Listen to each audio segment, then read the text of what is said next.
இன்னைக்கு பூ எக்கச்சக்கமாக பூத்துருக்கு.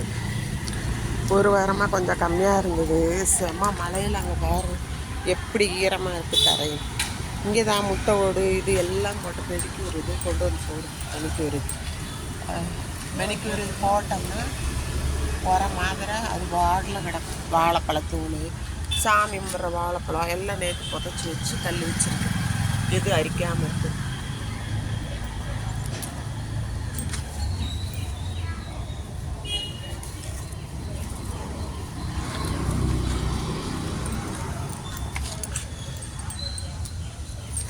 இருங்க எங்கே வரையில் கீழேலாம் போ.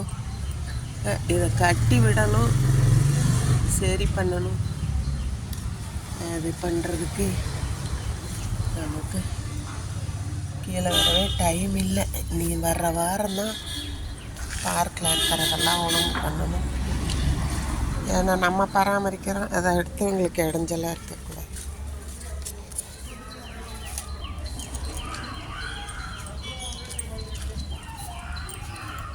குட்டி செடியில் நிறைய விதை போட்டிருக்கேன், குட்டி குட்டியாக வந்திருக்கு. அதுலேயும் பூ வந்திருக்கு.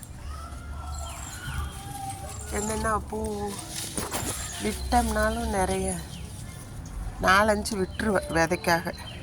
அப்புறம் இப்படி போட்டோம்னா இப்படி வந்துடுவாங்க. இங்கே இருந்த துளசிகளை தான் இப்போ மேலே ஒரு தொட்டியில் எடுத்து கொண்டு போய் கிருஷ்ணர் முன்னாடி வரையில் இருக்குது.